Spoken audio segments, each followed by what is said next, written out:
Mesdames et messieurs, bonjour. Vous faites bien de regarder Cam10 Télévision et c'est votre émission, Le Grand Débat, sur la télévision républicaine qui ouvre ses portes ce dimanche. Et ce dimanche, justement, nous allons aborder le thème sur l'unité au Cameroun. Vous le savez, comme nous autres, nous venions de célébrer la 49e édition de la Fête nationale de l'unité au Cameroun. L'indivisibilité du Cameroun est une affaire non négociable du point de vue du président de la République du Cameroun qui, du haut de la tribune de l'Assemblée nationale du Cameroun à Yaoundé le 6 novembre 1982 affirmait, et je cite, « J'entends alors, avec l'aide de tous les Camerounais, de toutes les Camerounaises et en ma qualité de président de la République, chef de l'État, chef du gouvernement, m'acquitter de ce devoir sacré que m'impose la Constitution, à savoir veiller à son respect comme à l'indépendance, à la souveraineté, à la sécurité et à l'unité de l'État. Assurer les conduites des affaires de la République. Mon illustre prédécesseur n'a jamais failli à ce devoir. Je n'y faillirai point. J'ai cité Paul Biya venant de prêter serment en qualité de deuxième président de l'histoire du Cameroun. Depuis lors, la paix, la stabilité, l'unité et la concorde demeurent aujourd'hui des conditions sans lesquelles le Cameroun ne saurait assurer sa survie et son progrès dans le respect des nations modernes. L'unité nationale, qui s'est célébrée le 20 mai dernier, demeure sacrée et non négociable. Bien plus, l'unité du Cameroun, scellée il y a 49 ans, est un héritage précieux avec lequel nul n'a le droit de prendre de liberté. Tenez, Bakassi lutte contre Boko Haram, contre les velléités sécessionnistes dans les régions du nord-ouest et du sud-ouest, du nord-ouest et du sud-ouest contre les attaques à la frontière orientale, ont été des terrains sur lesquels s'est déployée cette volonté de préserver l'unité et l'intégrité territoriale du Cameroun. L'engagement à l'intérieur de nos frontières est le même pour consolider l'unité nationale face aux revendications jugées légitimes. Des négociations ont été ouvertes et des réponses allant au-delà des attentes formulées ont été apportées par les pouvoirs publics. Et personne ne dira le contraire. Notre armée, plus que jamais déterminée, protège jalousement les Camerounais, leurs biens, pour la consolidation de l'unité dans la paix. C'est dans ce sillage que la 49e édition de la Fête nationale de l'unité s'est donc célébrée. Et c'est célébré cette année sur le thème « Armée et nation, ensemble pour relever les défis de la sécurité sanitaire et préserver la paix, la stabilité et la prospérité du Cameroun ». Rendu à ce dimanche 23 mai 2021, au lendemain de la Fête nationale de l'unité, comment mettre en relief l'armée et nation? Quels sont les défis de la sécurité sanitaire à relever pour préserver la paix? Et qu'est-ce que la paix? En réalité, au regard du pouls de la vie unitaire au Cameroun, pouvons-nous dire avec aisance que l'unité est une réalité, au Cameroun? Les réponses à ces interrogations constitueront les grandes articulations de notre grand débat de ce jour. Mesdames et messieurs, bonjour.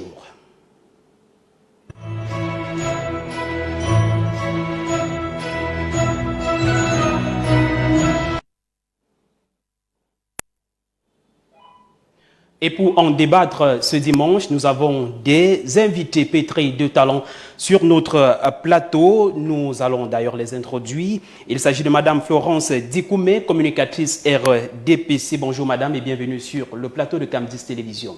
Pierre Bernard, merci. C'est moi qui vous remercie. Bonjour à tout le panel, bonjour à tous ceux qui nous regardent. Je ne vais pas passer par mille chemins pour vous dire que je suis flattée de me retrouver dans votre nouveau studio spacieux, propre et convivial. Nous vous remercions également, Madame. Et s'il fallait vous poser cette question, comment se porte le RDPC? Le RDPC se porte plutôt très bien. Après la validité, n'est-ce pas, des sommiers, nous passons aujourd'hui à la poursuite des inscriptions. Et dans le cadre de ces inscriptions, nous sensibilisons dans tous les médias conventionnels nos sympathisants du RDPC afin qu'ils puissent s'inscrire sur les listes, histoire de grossir nos rangs. Vous savez, le RDPC a ceci de caractéristiques. Première, c'est que nous voulons élargir, n'est-ce pas, notre base. Vous savez que sans cellule, qui est la première base, n'est-ce pas, d'un parti, il n'y a pas de parti, le parti ne vit pas. Madame, avant la célébration de la fête nationale de l'unité, votre secrétaire général a fait circuler une communication à travers les réseaux sociaux et certainement au sein du comité central, vous appelant à sensibiliser davantage les Camerounais, vos militants, les sympathisants du RDPC sur la notion de paix, sur la notion de rassemblement d'unité nationale. Qu'en était-il exactement? Le RDPC, dans son essence, reste un parti de rassemblement. Le RDPC est parti de tous les Camerounais. Et vous verrez d'ailleurs que sur l'échiquier national, c'est le seul parti qui englobe l'étendue du territoire et cela ça va sans faille. Le RDPC, c'est le meilleur risque. Et c'est pourquoi davantage nous sensibilisons les uns les autres à voir quelle est la portée de ce parti au-delà de Yaoundé, au-delà du comité central. Mais sur l'étendue du territoire national, nous voulons la paix. Nous sommes un parti de paix. Le président national de ce parti reste d'ailleurs l'homme du consensus, l'homme qui apporte la démocratie aux Camerounais et qui tient à ce que la paix soit et y demeure. D'où cette sensibilisation dont vous faites écho. Vous avez célébré aussi la fête comme tous les Camerounais. Comment était la fête à votre niveau? Oui, la fête a plus été une affaire de commémoration, une commémoration collective et individuelle, même si elle n'a pas été festive. Il a fallu que les uns et les autres, n'est-ce pas, se remémorent le 1er janvier 1960, même si la plupart d'entre nous n'étaient pas nés encore, de voir quel est le chemin parcouru, où est-ce que nous en sommes, essayer, n'est-ce pas, d'interroger notre vivre ensemble compte tenu des conflits périphériques que nous avons dans l'extrême nord avec Boko Haram, dans la partie anglophone que je refuserai de citer le Nozo, parce qu'elle fait partie intégrante du Cameroun, voir ce qu'il y a comme trouble là-bas, essayer, n'est-ce pas, de voir quelle est notre responsabilité individuelle en tant que Camerounais pour ramener la paix.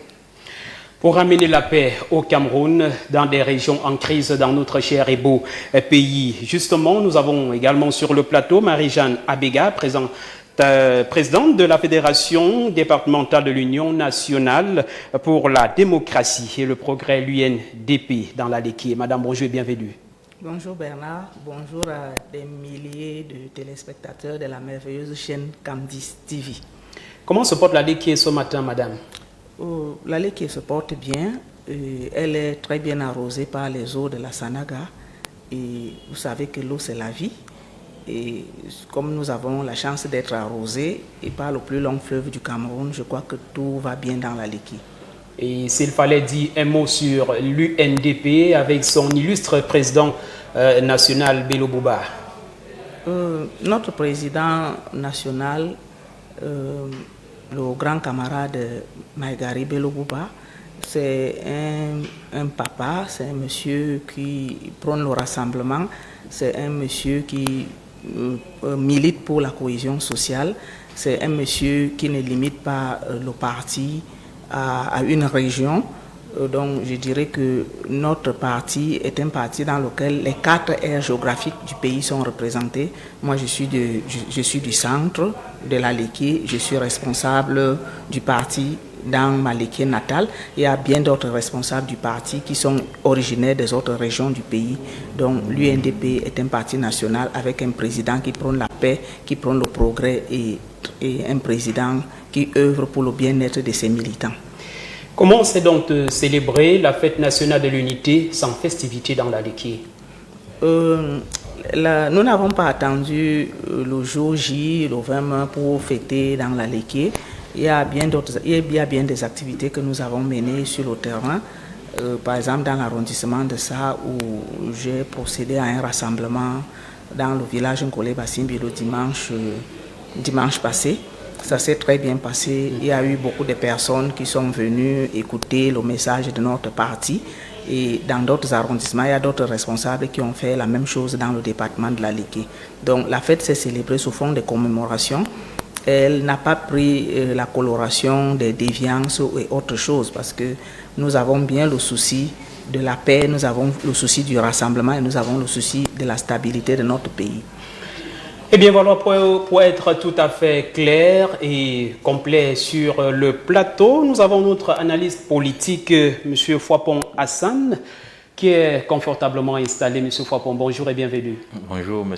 Pierre-Bernard Coigneux. Bonjour à tous ceux qui nous regardent ce matin. Bonjour aux charmantes dames qui m'entourent. Fête de l'unité, sans festivité. Comment avez-vous accueilli cette décision sans festivité? Il faut dire que c'était prévisible. après que la fête a été annulée déjà l'année passée et après que les manifestations du 11 février, du 1er mai a été annulées, il fallait bien s'attendre à ce qu'une nouvelle fois les manifestations du 20 mai soient également annulées en raison effectivement de la pandémie de Covid-19. Bon, sauf qu'en réalité, il faut noter que c'est un peu regrettable parce que nous devons à un certain moment apprendre à vivre avec la pandémie de Covid-19 et on se serait attendu, certes, pas à une manifestation comme on en a l'habitude, mais au moins à des parades ou à une manifestation avec des effectifs réduits et qui se limiterait peut-être à la ville de Yaoundé parce que nous commémorons là quand même l'unité nationale. Et l'unité nationale est une joie, ce n'est pas un deuil pour que tout se passe comme si nous étions dans le malheur. Et de mon point de vue, il aurait fallu quand même une parade, même avec une tribune, avec des effectifs réduits et une présence du chef de l'État qui est en même temps chef des armées. Je pense que ça aurait au moins prouvé que malgré la pandémie de Covid-19 qui existe, le Cameroun tient à célébrer son unité. Pourquoi je le dis? Parce que à la fin, cela peut avoir deux conséquences néfastes. La première conséquence est que nous sommes dans un contexte où l'unité est menacée par des revendications sécessionnistes.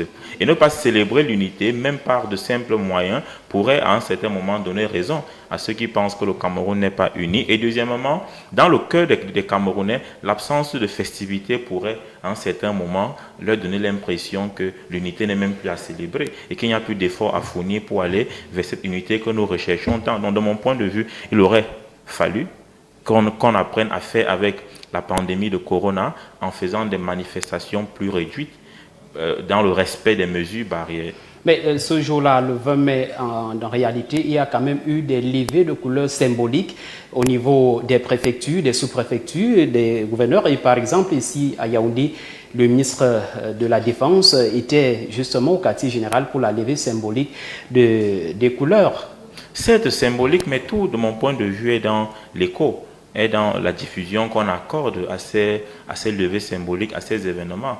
Il aurait fallu, je le redis encore de mon point de vue, que les gens se rencontrent à la place des fêtes avec des effectifs réduits et qu'on célèbre. De mon point de vue, c'est cela qui aurait été beaucoup plus symbolique et qui aurait montré aux Camerounais que peu importe les menaces auxquelles nous faisons face, nous tenons à notre unité et nous tenons quand même à la célébrer.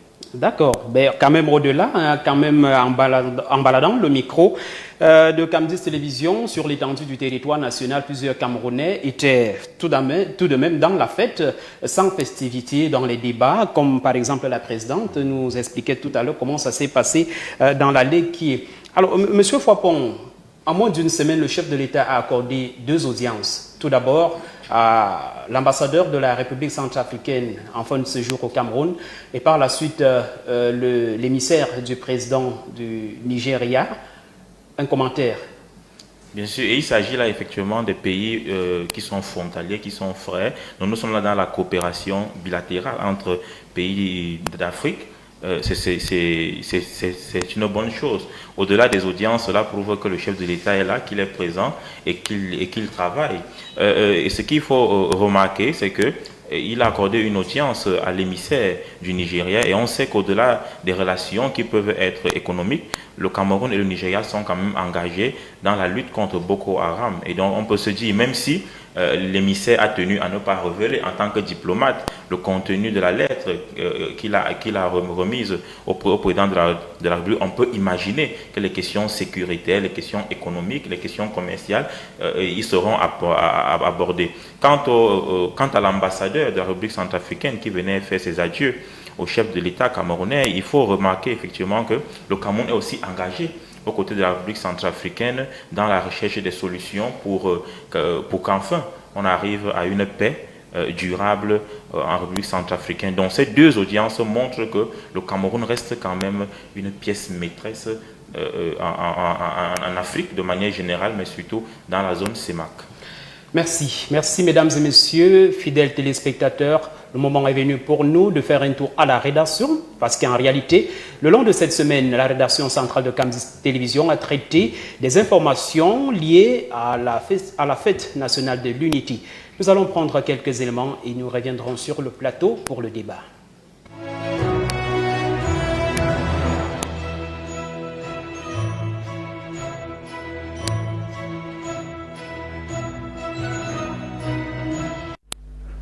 Ensemble, nous avons relevé de nombreux défis et remporté d'innombrables victoires. Nous avons prouvé que lorsque nous sommes unis, il n'y a pas de difficultés que nous ne puissions surmonter, d'obstacles que nous ne puissions franchir. Nous l'avons prouvé hier, nous le prouverons encore aujourd'hui et demain. Vous ne semblez pas bien le dire, Monsieur le Président. L'unité a toujours été à la base de toutes les victoires de la nation camerounaise. C'est uni autour de la volonté de se libérer du joug colonial que les pères fondateurs ont obtenu l'indépendance du Cameroun en 1960. Ensemble, ils ont mis intelligence, force, sagacité et témérité pour repousser l'ennemi commun et rassembler les fils et filles du Cameroun. C'est aussi uni que nous avons défendu l'intégrité territoriale de ce Cameroun lorsque la presqu'île de Bakassi était convoitée par le voisin nigérian.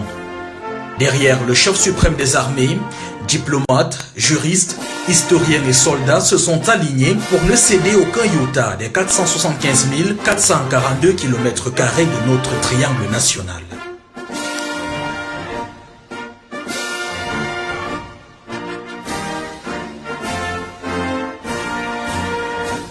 Unis, nous avons également repoussé l'ennemi Boko Haram lorsqu'il s'est présenté à la porte extrême nord de notre pays avec son islamisme radical. Là aussi, musulmans et chrétiens, nordistes et sudistes, armées et nations se sont serrés les coudes pour pousser cette nébuleuse jusque dans ses derniers retranchements au Nigeria voisin, le contraignant à quelques attaques sporadiques et isolées.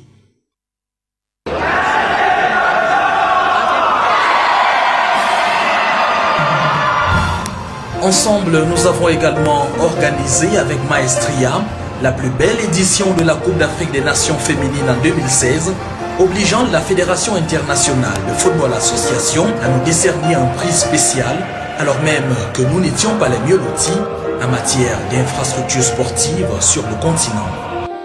C'est enfin unis que nous avons tenu le pari de l'organisation du championnat d'Afrique des Nations de football en pleine pandémie. Athlètes, volontaires, restaurateurs, artistes et politiques ont mis chacun du leur pour mériter le respect de l'Afrique de football et donner un aperçu du bal en préparation pour la CAN 2022. C'est donc unis que nous arriverons à hisser le Cameroun au rang de pays développé en 2035, ainsi que l'a voulu son chef, le président Paul Biya, et c'est seulement unis que nous réussirons à ramener la paix dans les régions du nord-ouest et du sud-ouest, parce qu'unis, tout nous réussit. De manière empirique, l'envolée des chiffres de contamination il y a quelques semaines a été favorisée par l'insouciance et la désinvolture des populations vis-à-vis des mesures barrières prescrites par le gouvernement et l'Organisation mondiale de la santé. Une très grande majorité de nos compatriotes se réunissent en toute insouciance dans les espaces publics ou privés, au mépris des règles de distanciation physique et sans tenir compte de la limite fixée à 50 personnes pour tout rassemblement. C'est une autre étape que le pays franchit ainsi dans sa stratégie de riposte contre la maladie qui est venue bouleverser les modes de vie et provoquer une crise économique et sociétale sans précédent. Le respect des mesures barrières doit être de mise en toutes circonstances et en tout lieu, y compris dans les marchés ouverts et les lieux de rencontre. En attendant d'atteindre une masse critique des personnes vaccinées contre le Covid-19, le port du masque dans les véhicules de transport en commun ou dans les lieux publics, l'observation des mesures de distanciation sociale et physique, ainsi que le lavage des mains au savon et à l'eau coulante ou leur désinfection par des solutions hydroalcooliques ne doivent pas être considérés comme des gestes facultatifs ou de pure fantaisie. Les actions mises en œuvre par le gouvernement ont permis de freiner le rythme de progression de la pandémie dans notre pays et de sauver des vies. Le gouvernement s'est engagé dans la thérapie prophylactique en se lançant dans la vaccination massive des populations. Les données fournies par le ministre de la Santé publique ont fait état de plus de 40 000 personnes déjà vaccinées à ce jour. Le Premier ministre, chef du gouvernement et l'ensemble de son équipe ont donné le bel exemple il y a quelques jours en s'inscrivant parmi les premières personnes à prendre les premières doses de vaccin anti-Covid actuellement disponibles au Cameroun. Dieu nous a délivrés Le 1er janvier 1960, le Cameroun, après plusieurs années sous protectorat allemand, détient son indépendance. Un statut tant convoité qui symbolisait la fin de la colonisation.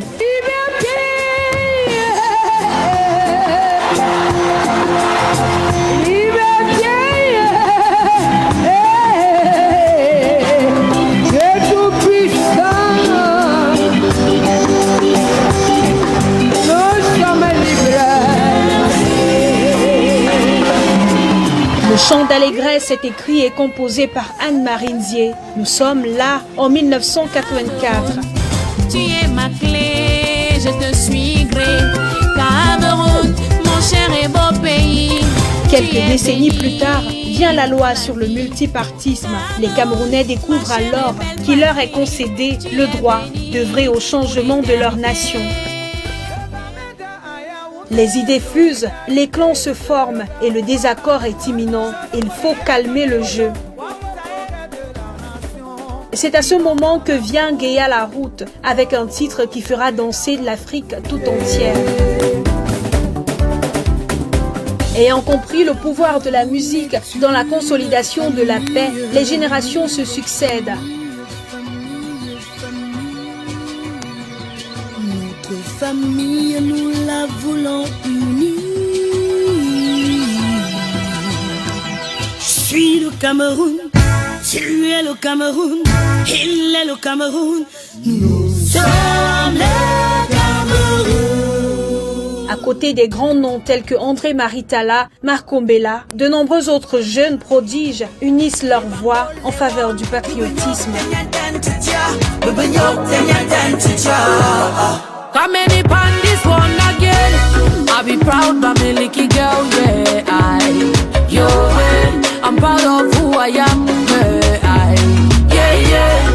Le message est identique pour tous. Celui-ci rappelle que nous sommes frères, unis et indivisibles. Alors aucun obstacle ne serait plus puissant que notre fierté d'être appelés Camerounais.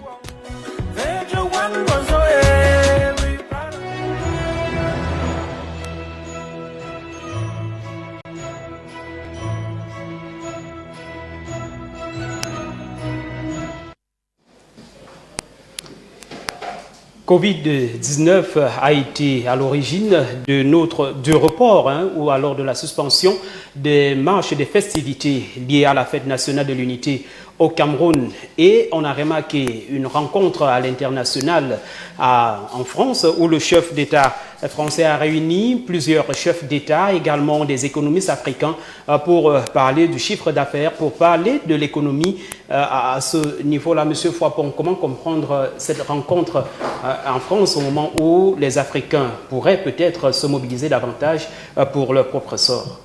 Alors déjà, il faut commencer par signaler qu'il est connu. C'est un secret de polichinelle qu'effectivement la pandémie de Covid-19, qui certes a moins touché l'Afrique, parce que l'Afrique fait partie des continents les moins affectés sur le plan humain par la pandémie, mais il faut dire qu'on a assisté à un ralentissement de l'économie de ce continent qui déjà ne se portait pas bien avant l'arrivée de la pandémie. Et donc dans ce sens, il était urgent, il est même urgent que des solutions adéquates soient recherchées et soient trouvées. Maintenant, les pays africains ou la France estiment pour pouvoir apporter une certaine aide, un certain soutien aux États africains. Il faut dire qu'avant la France, il y a eu des organisations internationales comme par exemple l'OMS qui ont apporté leur soutien aux pays africains. Bon, sauf que cela nous suggère quand même quelques réflexions. La première réflexion qu'il faut faire est celle de ces États africains qui semblent rester, qui semblent demeurer dans un assistanat qu'on décrit tous les jours. Est-ce que chaque fois que nous serons en difficulté, il faudra qu'on se retourne vers l'Europe, vers la France, vers les anciennes puissances impérialistes? Est-ce que cela ne nous maintient pas effectivement dans le néocolonialisme, dans la dépendance éternelle? La deuxième réflexion qu'on peut également faire est celle de savoir s'il n'est pas possible, en certains moments, de pouvoir trouver des solutions endogènes. C'est-à-dire que, est-ce que l'Afrique ne devrait pas elle-même avoir ses propres institutions de souveraineté qui lui permettraient dans de telles situations de pouvoir réfléchir sur des solutions adéquates et des solutions qui, à mon avis, ne créent pas de nouveaux problèmes comme des problèmes de dépendance, comme des problèmes où nous sommes obligés d'être redevables face à des gens, parce que dans les relations internationales, il faut le dire, il n'y a pas d'amis, il n'y a que d'intérêt. Donc celui qui donne de la main droite réclame quelque chose de la main gauche, certainement. Et en troisième lieu, l'autre réflexion qu'il faut mener, nous devons certainement en parler, c'est celle même de la gestion parfois des ressources financières qui sont mises à la disposition de ces États africains. Parce qu'il ne suffit pas de se retourner vers les États européens et même vers n'importe quel partenaire pour rechercher des solutions. Il faudrait encore que l'argent qui est mis à votre disposition soit géré à bon escient. Or, nous savons, nous assistons au Cameroun à ce qu'on appelle déjà un Covid Gate. Est-ce que cet argent-là ne vient pas peut-être créer davantage des problèmes aux Camerounais, parce qu'actuellement où nous avons déjà certains problèmes internes que nous gérons, que les Camerounais par exemple gèrent, on se retrouve en train de parler des fonds qui seraient peut-être détournés du Covid. Je dis déjà merci à M. Hassan qui a introduit le sujet Covid Gate. C'est un sujet très préoccupant et je pense que les lobbying ont été sciemment organisés autour de Covid-19 qui n'avait pas encore atteint la vitesse qui avait été prédite par les puissances européennes, à savoir que l'Afrique devait connaître l'hécatombe. Donc je ne peux pas comprendre pourquoi est-ce qu'il y a eu la précipitation dans l'organisation des lobbying, les emprunts, les importations par-ci, par-là. Et ça crée un problème aujourd'hui et le malaise est perceptible. Parce que si il faut encore envoyer, comme je l'ai vu, notre ministre des Finances débattre des problèmes de financement concernant la pandémie, mais le compte rendu de ce qui a d'abord été mis à la disposition de l'État du Cameroun doit d'abord connaître une issue, qu'on nous dise à quoi a servi cet argent et qu'on nous dise quelle est la suite qui est réservée au rapport qu'a produit la Chambre des comptes concernant les fonds Covid-19 qui sont, ma foi, parfois facturés à plus de 200%. On parle de 2 milliards prévus et on se retrouve à 22 milliards prévus. Le gap, où est-ce qu'on a pris cet argent? Donc, moi, je pense que nous ne devons pas toujours rester à tendre la main ou alors à attendre les catastrophes ou alors les prévisions, à faire des prévisions sur les catastrophes. Et ce n'est pas la première fois. Nous connaissons aussi l'affaire de la grippe aviaire qui n'avait pas encore commencé à tuer la volaille au Cameroun, que beaucoup de personnes avaient organisé les mêmes lobbying pour se faire de l'argent au détriment même de ceux qui travaillaient dans ces unités. Donc il y a lieu de rendre compte, de rendre gorge de tout ce qui a été détourné avant de tendre encore la main aux puissances européennes. Et parlant justement de ces fonds, il y a à craindre, madame? Bien évidemment, comme disait ma copanéliste, la menace elle est perceptible. Vous savez, nous vivons dans un monde multilatéral aujourd'hui où la grande solidarité internationale ne se fait pas toujours comme on attend. Ça s'appelle quelque part de l'aide au développement. Et ce sont des rapports vicieux tissés par les grandes puissances coloniales depuis les temps anciens pour maintenir, n'est-ce pas, l'Afrique dans une situation de dépendance, dans un assistanat qui ne dit pas son nom. Nous passons le temps à vivre, n'est-ce pas, le mythe décisif.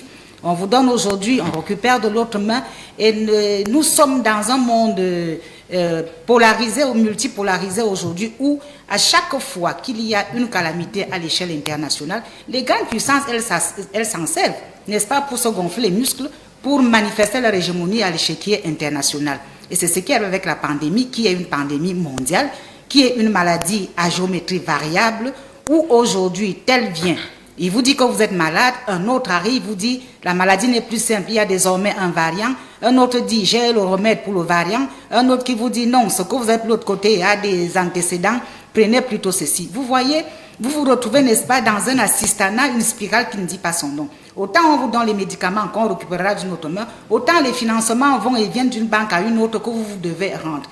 Aujourd'hui, nous avons pris cet argent des bailleurs de fonds, qui donnent leur argent veulent maîtriser la gestion efficiente, n'est-ce pas, de ces fonds au niveau de la santé camerounaise. Qu'en avez-vous fait? Nous retrouvons avec l'épée de Damoclès au-dessus de nos têtes. On a pris un argent pour la bonne cause, mais aujourd'hui, il s'avère que l'argent est pris des chemins, nous ne savons pas lesquels. Il est donc question que les gestionnaires de cet argent rendent donc déjà gorge. Le chef de l'État, qui peut déjà crier à plusieurs enquêtes, nous amène déjà à comprendre qu'il y a problème.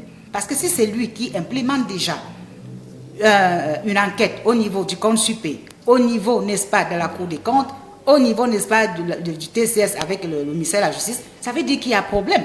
Nous attendons donc que ceux qui ont pris cet argent disent exactement ce qu'ils en ont fait. Ce qui est certain, c'est que l'argent a été utilisé.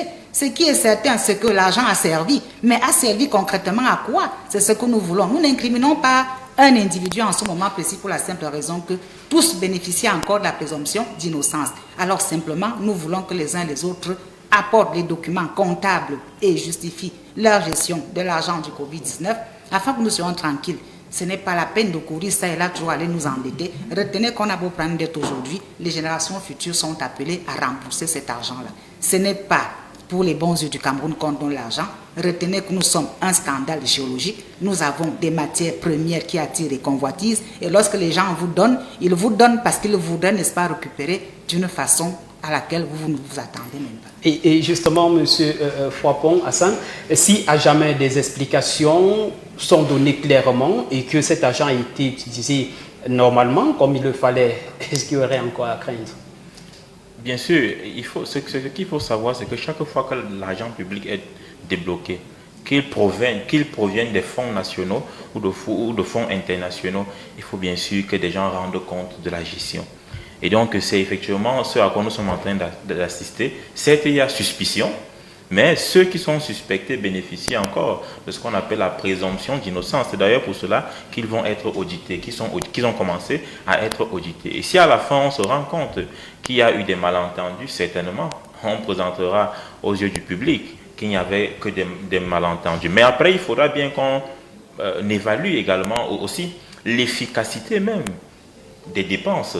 Parce qu'aujourd'hui, nous sommes censés lutter contre une pandémie qui, de mon point de vue, va plutôt grandissante. C'est-à-dire que depuis qu'on y injecte des fonds, on se demande bien à quoi ces fonds servent puisqu'on ne voit pas la pandémie reculer. Et que, c'est vrai que c'est sur le plan international, et que les Camerounais peinent encore à retrouver leur mode de vie habituel, surtout sur le plan des échanges commerciaux.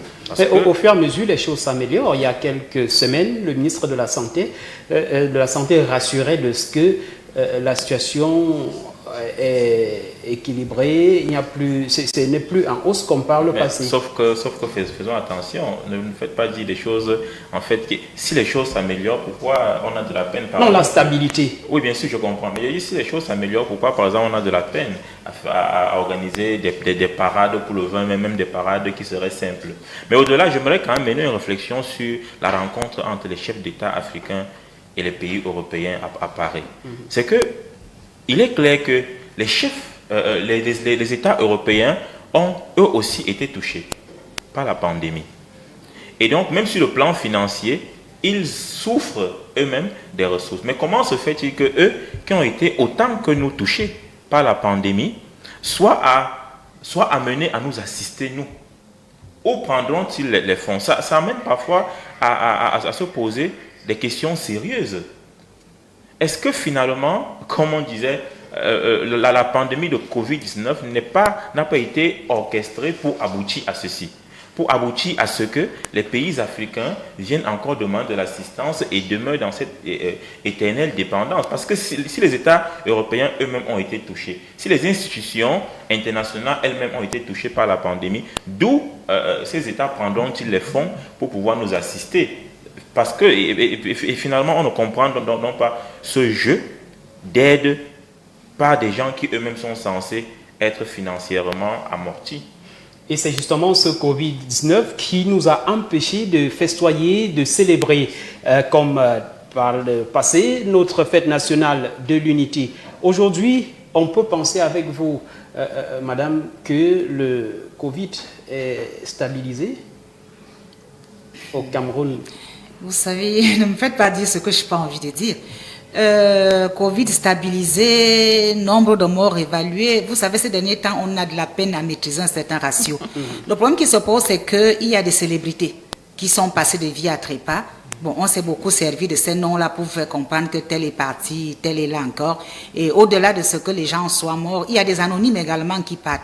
Mais je voudrais signaler que dans les hôpitaux, il n'y a pas que le Covid-19 pour tuer les gens. Il y a beaucoup, c'est-à-dire qu'il y a beaucoup de causes de mortalité chez nous. Les causes dues à des maladies, à des accidents de la route et à plein d'autres choses. Bon, stabiliser, je ne pense pas. Si ça avait été à stabiliser, je crois qu'on fêterait le 20 mai. Si on en vient encore à estimer que le 20 mai ne peut pas être célébré de manière très officielle, comme ça a toujours été le cas avec des parades, ça veut simplement dire que quelque part la maladie court encore. Encore que je tiens à souligner que nous n'en sommes plus qu'au stade de la maladie.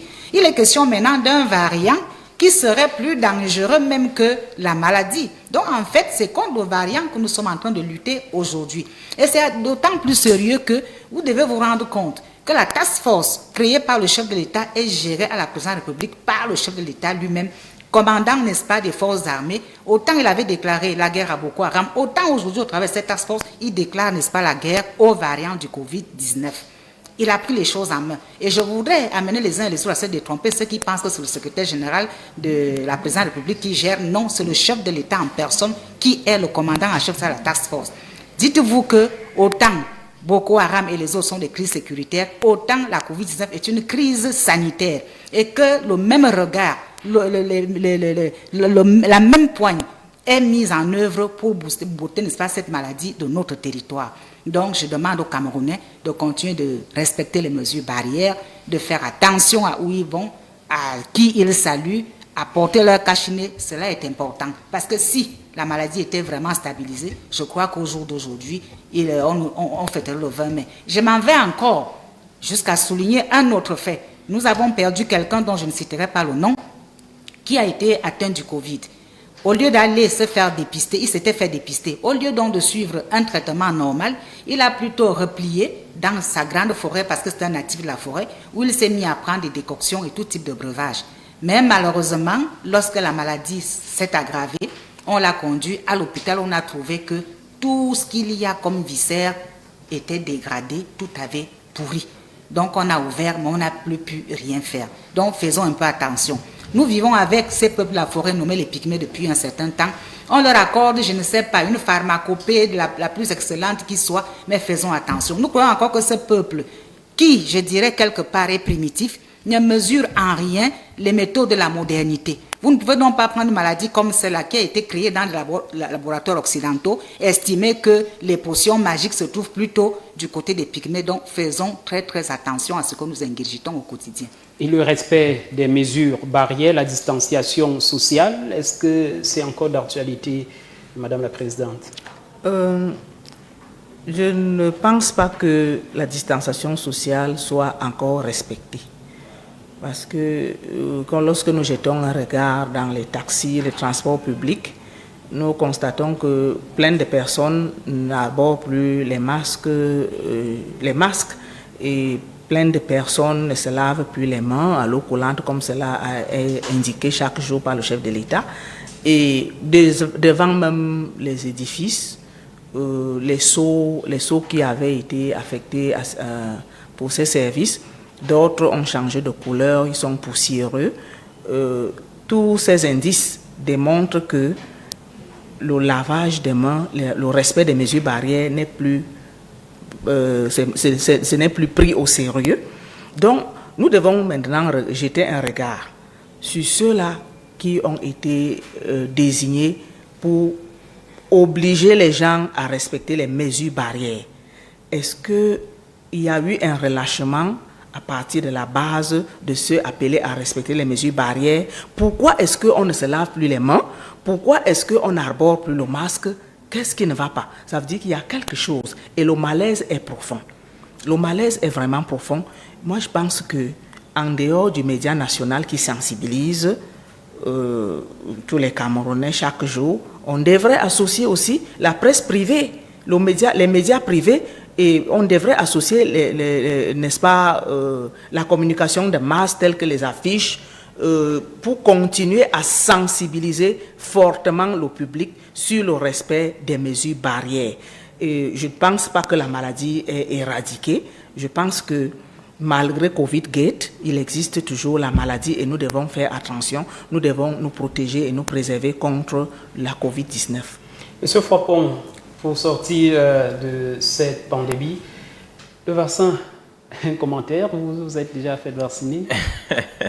Bien sûr, non, je ne veux pas répondre de manière explicite à cette question. On se fera certainement vacciner le moment venu, mais sauf que la question du vaccin a été longuement débattue et 2 ou 3 raisons pour lesquelles le vaccin ne passe pas véritablement. La première raison, c'est la plus évidente, c'est que le vaccin n'est pas un passe-droit. Ça veut dire que malgré le vaccin, vous n'allez pas cesser de porter le cache-nez, vous n'allez pas cesser de respecter les mesures barrières, parce que même si vous êtes vacciné, vous pouvez toujours contacter le virus et contaminer vos proches. Donc finalement, même s'il y a le vaccin, vous n'êtes pas totalement à l'abri des mesures barrières. Et la deuxième raison, c'est ce qu'on peut appeler le coroscepticisme, c'est-à-dire beaucoup de gens qui croient même que le corona n'existe pas, ou encore que le vaccin porterait une molécule qu'on va injecter aux gens pour les rendre stériles, pour les rendre infertiles. Et il y a des thèses qui disent que le corona est une invention pour réduire la population du monde et principalement la population africaine. Et donc, dans ce sens, les gens ne trouvent pas toujours prudent de se faire vacciner. Sujet, vous savez, il y a longtemps, quand on parle vaccin, c'est toujours dans cette perspective que plusieurs regardent les méfaits ou alors les conséquences négatives du vaccin. Par contre, nous avons toujours eu le vaccin et qui a éradiqué, qui nous a empêché de rentrer, d'avoir certaines maladies. Je ne comprends pas pourquoi, les raisons pour lesquelles le vaccin contre le Covid-19 doit créer autant de polémiques au moment où on sait que le BCG a été toujours, et jusqu'aujourd'hui, il y a les vaccins. Vous devez pourtant comprendre, parce que tout dépend de la perception qu'on a de la maladie. On accepte un vaccin en fonction de la perception qu'on a de la maladie. Si on ne croit pas déjà en la maladie, c'est d'ailleurs l'une des raisons pour lesquelles les mesures barrières ne sont plus respectées. Les esprits s'émoussent. Finalement, on se dit, est-ce que cette maladie existe? Est-ce qu'elle n'existe pas? C'est la raison pour laquelle les gens ne prennent pas toutes les précautions pour l'éviter. Vous savez, le choléra, par exemple, lorsqu'il y a l'épidémie de choléra, chacun fait les efforts de rester propre. Parce qu'il est convaincu que le choléra existe et que c'est une maladie qui tue. Par contre, le coronavirus, beaucoup de gens ne croient pas encore. Moi, je vous fais là, en quelque sorte, je vous reporte en quelque sorte le discours de la rue. Et dans la rue, beaucoup de gens ne croient même pas que cette maladie existe véritablement. Il faut écouter les discours. Et c'est l'une des raisons pour lesquelles le vaccin ne passe pas. D'ailleurs, même si tout le monde devrait se faire vacciner, même la quantité même des vaccins mis à la disposition poserait également problème. Maintenant, pour sortir, j'aimerais également dire que si les mesures barrières aujourd'hui ne fonctionnent plus, c'est qu'en réalité, il y a un impact même sur le plan économique. Vous n'avez pas demandé à un taximan qui doit vivre tous les jours de continuer à réduire le nombre de passagers qu'il doit transporter, ce qui entraîne forcément un manque à gagner, alors que de l'autre côté, il n'y a pas de mesure justement pour pouvoir combler ce manque-là. À l'école, on a essayé de faire le système à mi-temps, on a réduit les effectifs, mais à un moment, dans les lycées et les collèges, tout le monde a été obligé de revenir au système normal parce qu'on s'est rendu compte que tel que c'était parti, les programmes n'allaient pas être couverts. Donc, lorsque au-delà de la sensibilisation, des mesures réelles, matérielles, ne sont pas prises pour accompagner les gens dans le respect d'un ensemble d'indications. Rassurez-vous, ça va difficilement marcher. Parlons de la sécurité au Cameroun. Est-ce qu'on peut dire qu'on est en sécurité? Parce qu'il dit Fête nationale de l'unité, on se souvient, la parade, c'est beaucoup plus les hommes en tenue. Nos frontières sont sécurisées, les Camerounais de l'intérieur sont en sécurité, leurs biens en sécurité. On peut parler de la sécurité? Alors, quand on parle de sécurité, il faut déjà distinguer 2 types de sécurité. Il y a la sécurité sur le plan militaire, c'est-à-dire qu'on se rend compte que le Cameroun, par exemple, est attaqué au Nozo par les forces sécessionnistes, à l'extrême nord par les forces terroristes.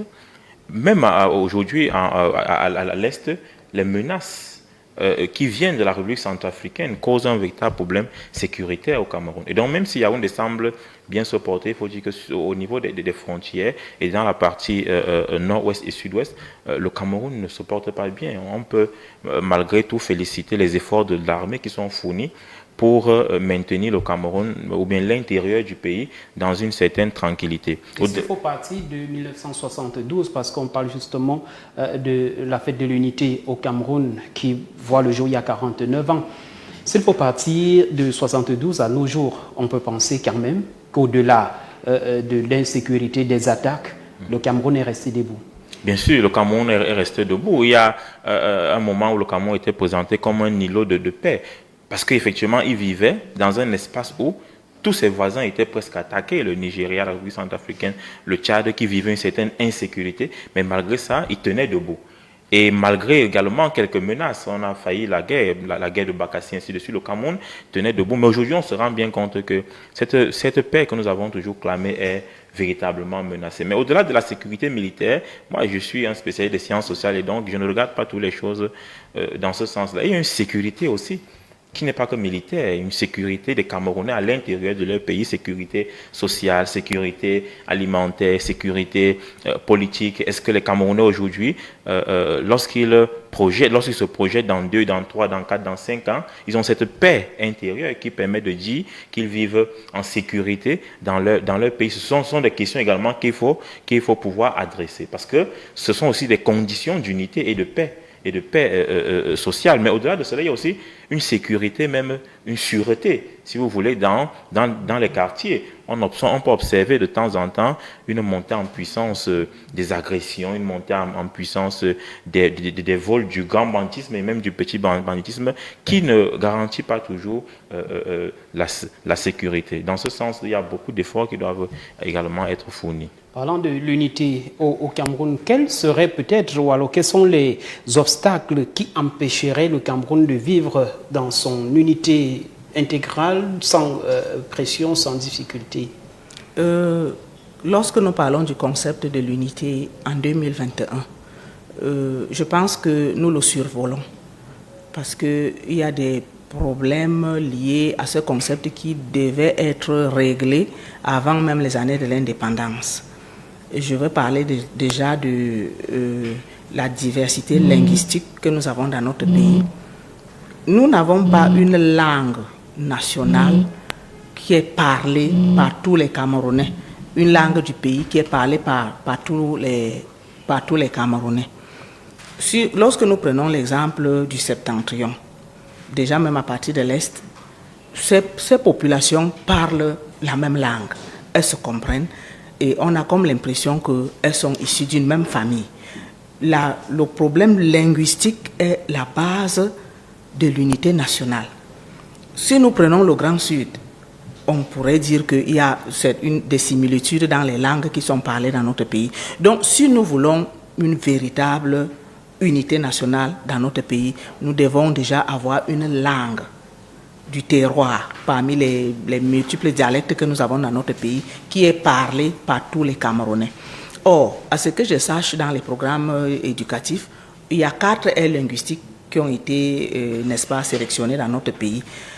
Les langues qui ont donc été sélectionnées parmi les 4 aires linguistiques, les populations ne les appréhendent pas toujours d'un bon œil parce qu'on se dit, si on nous impose la langue de telle tribu, ça veut dire que nous serons assujettis à telle tribu. Or, ce problème devait être réglé depuis beaucoup d'années, depuis beaucoup de décennies. Lorsque l'autre partie, les 2 langues nationales que nous avons dans notre pays, le français et l'anglais, pourquoi depuis les indépendances, on n'a pas amené les Camerounais à parler les 2 langues de la même façon? Moi, j'ai commencé à apprendre l'anglais en classe de 6e, ce qui n'est pas normal. Or, si on avait établi les programmes éducatifs avec les 2 langues depuis la maternelle jusqu'en terminale, jusqu'à l'université, le Cameroun ne connaîtrait plus ce qui semble être l'origine, la base du grand conflit que nous avons dans notre pays, où les Camerounais pensent qu'il y a une tribu dans notre pays qui s'appelle anglophone et il y a une autre tribu qui s'appelle francophone, que non, nous sommes en train de perdre notre identité à partir de ces 2 concepts. Or, le Cameroun à bien de la diversité, le Cameroun a des langues nationales qui devraient nous unir. Et en intensifiant l'apprentissage des deux langues dans les deux sphères que nous avons dans notre pays, on n'aurait pas ce problème de barrières linguistiques qui nous opposent aujourd'hui. Donc l'unité nationale est à parfaire et on ne peut pas la survoler et on ne peut non plus l'implémenter à travers les parades. La parade... Est-ce que peut-être en maîtrisant parfaitement ces deux langues officielles au Cameroun, d'aucuns ne diraient pas que le français et l'anglais sont les langues venant d'ailleurs et il fallait réellement en faire avec une langue locale? C'est de ça que je parle. Lorsque vous allez en Afrique de l'Ouest, au Sénégal par exemple, tout le monde parle Wolof. Donc ils parlent Wolof, ils parlent d'autres langues. Déjà à la base, à partir de la naissance, ils ont leur langue avec laquelle ils communiquent pour s'entendre entre eux. Mais est-ce qu'au Cameroun, on parle d'unité? Nous avons une pareille langue dans notre pays. Je vous ai pris l'exemple du Grand Nord. Moi, que je sois dans la Damawa, ou le Nord, ou l'extrême Nord, ils parlent tous la même langue, qu'ils soient chrétiens, qu'ils soient musulmans. Il n'y a pas de barrière et ça semble faire croire à ceux qui observent le phénomène de l'extérieur que c'est les gens d'une même famille. Pourquoi est-ce qu'on ne regarderait pas l'aspect unité nationale de ce côté-là? Les langues d'emprunt, on ne peut pas se passer de ces langues d'emprunt puisqu'elles nous permettent de communiquer non seulement entre nous les Camerounais, mais avec d'autres personnes qui viennent de l'extérieur. Elles sont les langues qui sont utilisées dans les organisations internationales. Donc, selon moi, l'unité nationale est à parfaire et on doit revoir ce que nous n'avons pas corrigé depuis les années 60, depuis les années 50, où le pays a commencé à rentrer dans les luttes pour l'indépendance. Madame Dickou, mais il ne faut pas faire l'unité nationale au Cameroun. Il ne faut pas faire. Autrement dit, l'unité nationale n'est pas parfaite. Vous savez, la perfection n'est pas de ce monde. Pas du tout. Donc, par faire, je ne pense pas que le Cameroun soit en train de chercher, n'est-ce pas, des bases de l'unité. Le Cameroun institutionnellement est déjà uni. Mais cette unité ne peut pas être parfaite pour la simple raison que même en nous-mêmes, lorsque nous parlons du Cameroun 1, dans la diversité, cette diversité dénote déjà de ce qu'il y a multiplicité, n'est-ce pas, d'identité au sein, n'est-ce pas, de cette unité-là. Nous avons les cartes aires géographiques, prenons-les par exemple. Il y a une carte culturelle, n'est-ce pas, qui est attribuée à chacune de ces aires. Tout ce que nous demandons, c'est une certaine cohésion de toutes ces aires pour la nation, pour la République. Mais c'est quelque chose d'assez difficile parce que nous avons hérité de la mauvaise politique coloniale. Cette mauvaise politique coloniale qui nous a laissé ces schèmes, dont nous devons revoir de fond en comble ce qu'il faille faire, nonobstant ces schèmes-là. Ils ont laissé chez nous une vision qui veut faire croire que le politique se définit, n'est-ce pas, par la tribu. La tribu ou l'ethnie sont une expression politique. Non, il faut sortir de là, nous faire comprendre une chose, à savoir quand on est un Camerounais, on est un et un seul Camerounais. D'où que nous venions, quelle que soit l'ère culturelle auquel nous appartenons, nous sommes Camerounais. À laquelle nous appartenons, autant pour moi, nous sommes Camerounais. Alors dire que nous allons la parfaire, je ne sais pas, parfaire en faisant comment. Madame a tantôt soulevé le problème linguistique, oui, de façon prismique, mais je ne serais pas tout à fait d'accord parce que nous avons un pays, la périphérie, la Centrafrique, où tout le monde parlait sango. Qu'est-ce que la Centrafrique est devenue aujourd'hui malgré le fait qu'on parle la même langue? C'est un État failli. Nous avons la RDC où tout le monde parle le lingala, mais c'est un autre État failli où tous les nationaux sont d'ailleurs en dehors du pays. Ce sont les étrangers qui sont là-bas pillant les ressources au quotidien. Donc moi je crois qu'au-delà, n'est-ce pas, des libertés publiques, il y a ce qu'on appelle la liberté individuelle. C'est le fait pour monsieur Pierre Bernard de considérer que Madame Dickou, qui est à côté d'elle, de lui, est camerounaise. C'est de savoir que Madame la directrice de l'autre côté, s'il fallait que je l'accueille chez moi dans mon Sawaland, qu'elle se sente chez elle. Elle est libre d'avoir un lopin de terre, elle est libre de construire un logement là, elle est libre d'élever ses enfants dans le Sawaland. Ses enfants sont libres de parler le Douala, le Bakoko s'ils le veulent très bien, sans oublier d'où est-ce qu'ils viennent. C'est ça un peu le vivre ensemble. Aujourd'hui, nous avons réalisé que dans ce vivre ensemble, on n'a même rien à redire. C'est une effectivité au Cameroun. Moi, je mange le coq, je mange le héros, je mange le bascodier du nord, je mange le mil, mais c'est des choses qui ne sont pas de chez moi. Je mange le dengue venu de l'Est, c'est pas des mets de chez moi, mais je les mange lorsque je les vois. Donc à ce niveau, déjà, il y a une certaine inclusion qui démontre que nous sommes un. Mais ce qui reste à faire, c'est notre mentalité à nous-mêmes. Je vais m'exprimer autrement pour vous dire qu'aujourd'hui, nous avons les docteurs de la géométrie variable qui ont institué la notion de tribalisme, lorsque nous autres nous parlons de tribalité, qui ont démontré aujourd'hui que c'est en se reconnaissant, en se regroupant en tant que ressortissants de...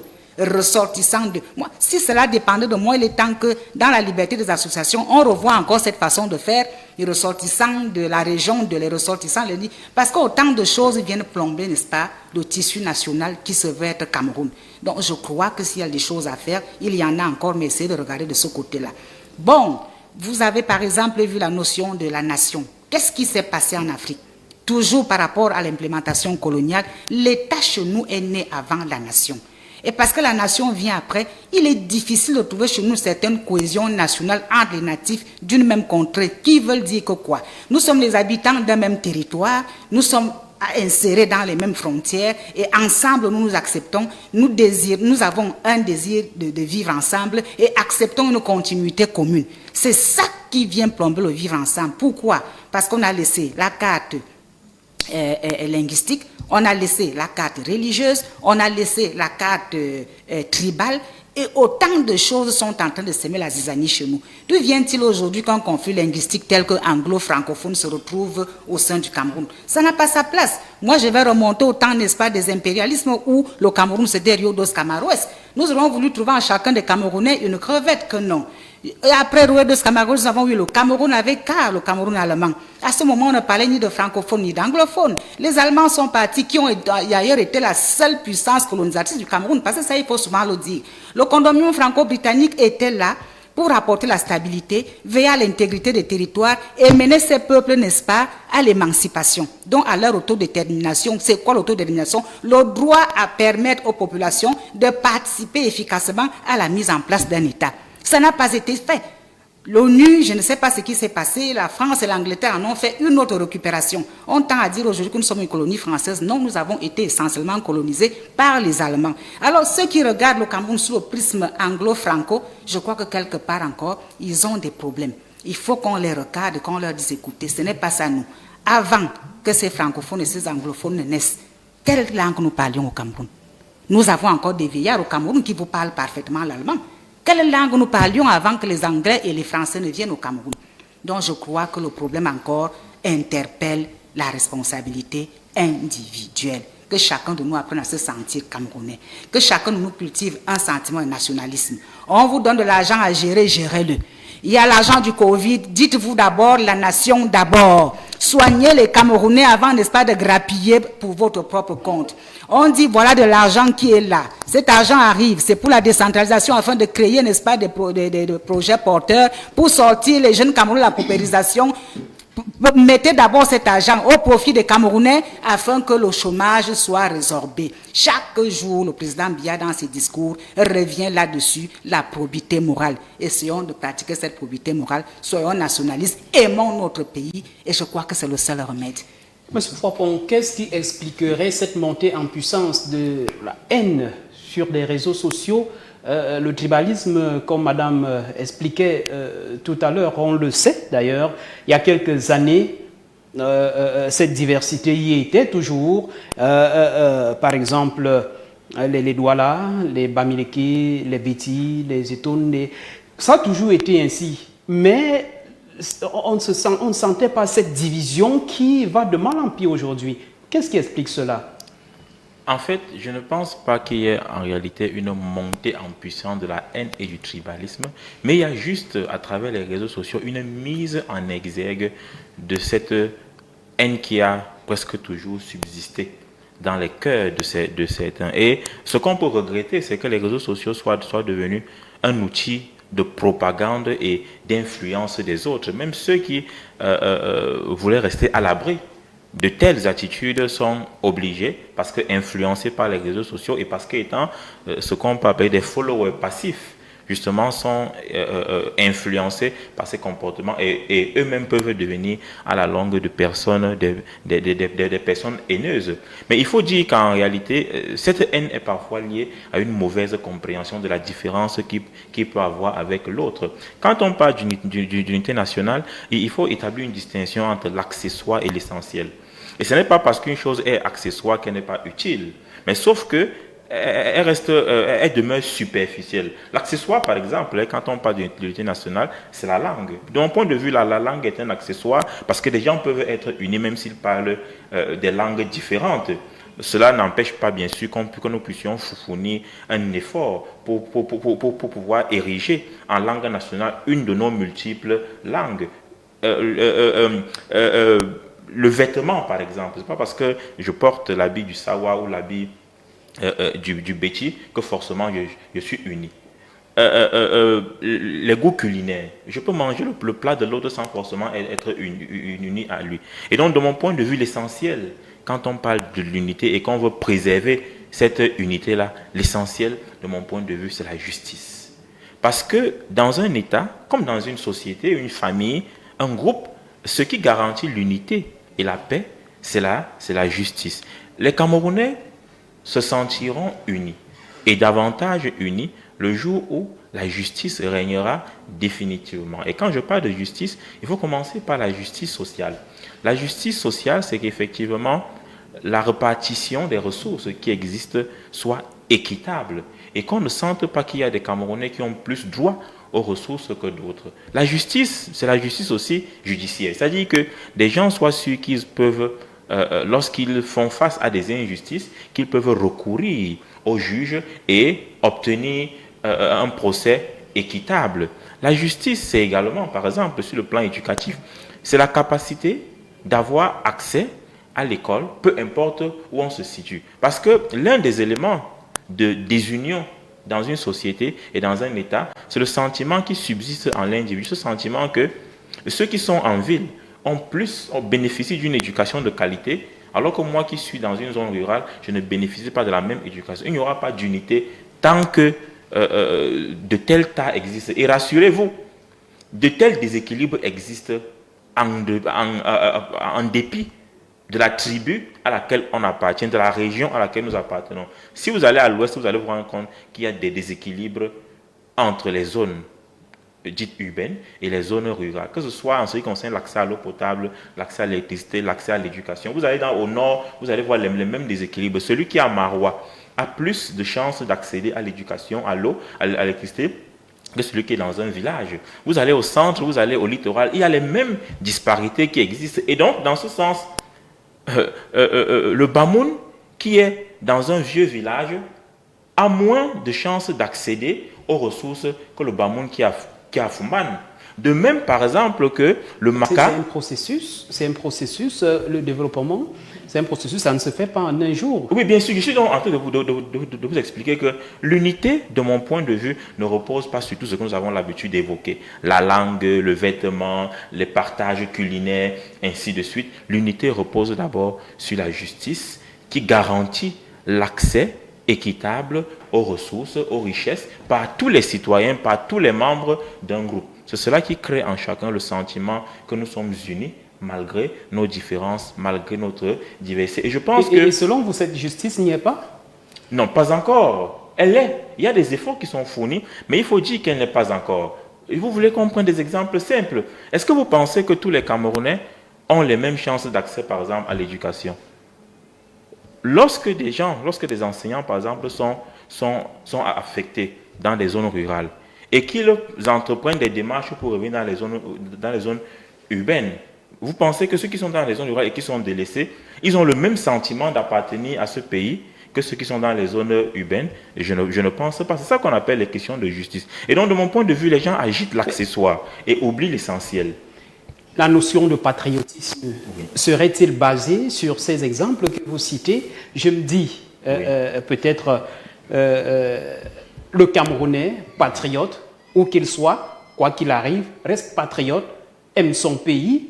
Il n'aurait pas peut-être besoin d'avoir certaines possibilités pour se sentir camerounais, pour aimer son pays. Le patriotisme subsiste dans le cœur de tous les citoyens, peu importe ce qu'ils vivent. Mais ce n'est pas parce qu'on est patriote qu'on va supporter des différences qui parfois deviennent criardes. C'est pas pourquoi on ne comprend pas ce raisonnement qui pourtant me paraît simple. Je dis et je redis que la tribu, la langue, les différences vestimentaires, culinaires qui existent entre les gens sont pour moi l'accessoire. Ce qui garantit l'unité dans un groupe social, dans un État, c'est ce sentiment qu'a chaque membre de pouvoir accéder aux ressources au même titre que n'importe qui. C'est ça qui garantit l'unité et la paix dans un groupe, peu importe que nous soyons de tribus différentes. D'ailleurs, si vous observez le camp, vous allez vous rendre compte que entre des gens qui semblent appartenir à la même ethnie, il y a des unions.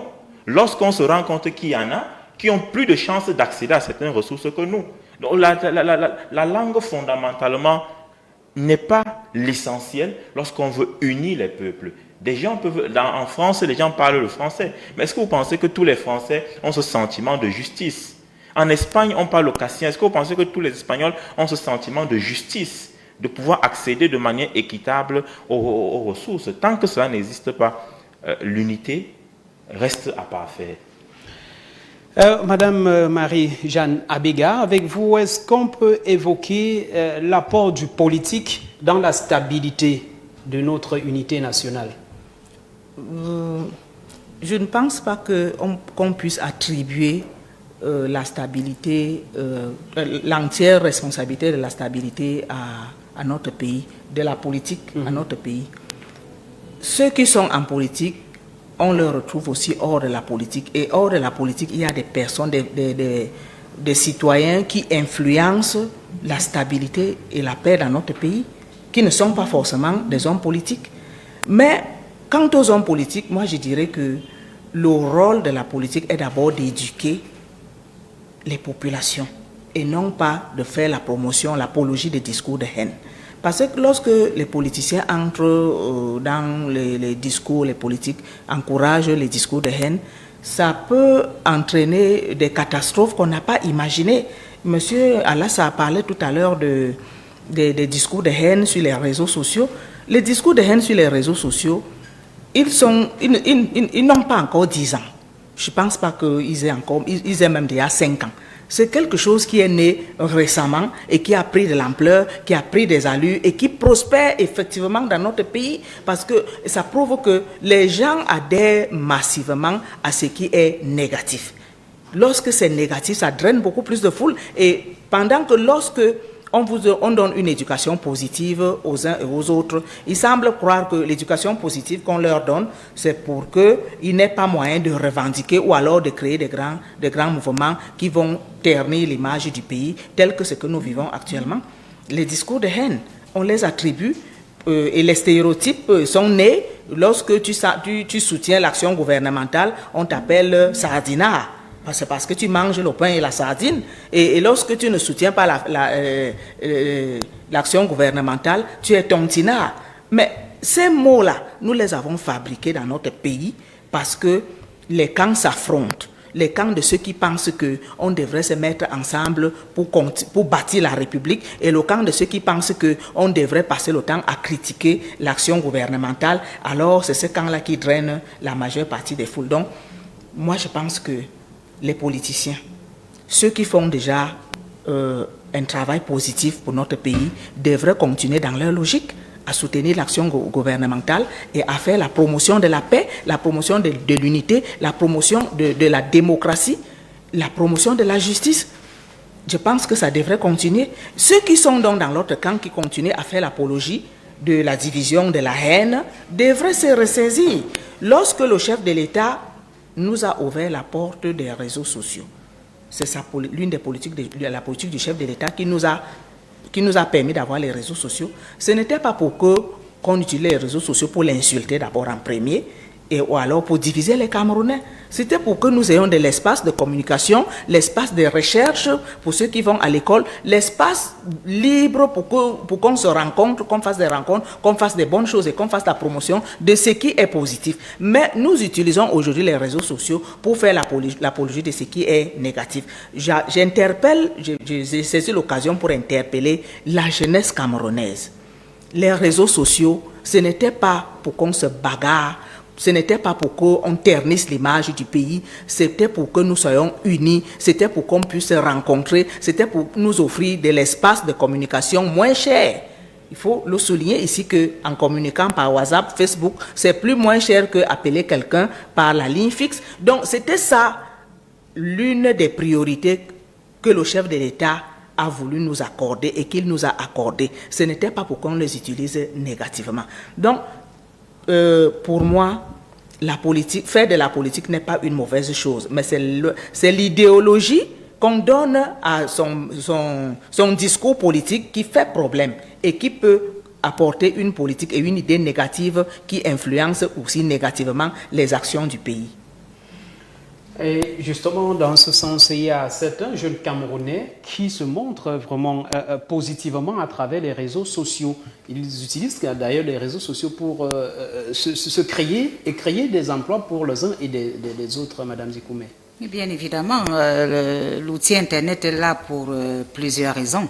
Ce n'est pas que la haine en ligne. Il y a bien des entreprises en ligne qui existent. Il y a une autre forme de propagande, même politique, mais positive, qui existe. Donc, c'est à chacun de savoir de quel côté de quel côté la barrière il se tient. Donc, créer des emplois n'est pas une très mauvaise chose. Il y en a même, c'est-à-dire qu'au-delà des emplois tout de suite rémunérés, il y a même, c'est-à-dire que la promotion des organisations non gouvernementales, il y a la promotion qui génère aussi quelque part des bénéfices à leur manière. Donc l'outil Internet n'est pas tout à fait négatif, ça a été une très bonne trouvaille. Et vous n'avez qu'à voir, à chaque fois que Néo s'en va et qu'on ne peut plus surfer, les batteries sont à plat, tout le monde lâche du laisse, c'est le mécontentement général. Et à chaque fois qu'on a tenté de nous dire que la fibre optique a un problème, c'est toute l'administration en fait qui en panne tout le monde, ça dit que rien ne marche plus. Donc pour être connecté au monde, parce que nous vivons aujourd'hui dans un monde interconnecté, et dans cette connexion mondiale et internationale, le Cameroun devrait aussi donner sa part. Donc les réseaux sociaux sont devenus pour nous un label, c'est-à-dire qu'il y a un carrefour du donner et du recevoir. Donc ces entreprises qui ont été créées sont là pour générer des emplois pour d'autres, pour faire la promotion également d'autres qui sont dans le prisme du commerce, et la promotion de leurs plateformes, la promotion de ci. Et au-delà même de ça, il y a des vastes solidarités qui se créent à travers les différents forums dans lesquels nous nous trouvons. Il y en a qui m'ont plusieurs fois invité dans les forums appartenant à leur village. Je n'appartiens pas à ces villages-là, mais j'entre quand même. Ça me permet, n'est-ce pas, de voir comment est-ce que les uns et les autres se comportent là-bas. Donc Internet, au-delà de ce que d'autres veulent l'utiliser négativement, est aussi un outil de cohésion sociale. Et on parle avec vous, monsieur Fouapon, des avantages de l'unité. Vivre uni, qu'est-ce que ça peut nous apporter? Déjà, l'unité garantit la paix. Parce que c'est lorsque nous nous sentons unis, nous nous sentons un, que nous avons cette tendance à ne pas attaquer l'autre. Parce que lorsque je considère l'autre comme étant mon frère, je sais que chaque fois que je lui fais du mal, c'est à moi-même que je me fais du mal. Donc l'unité garantit la paix. L'unité garantit aussi le développement, parce que bien sûr, il n'y a pas de développement sans unité. Observez tout simplement ce qui est survenu depuis 2016, je crois, avec la crise au nord-ouest et au sud-ouest. Les pertes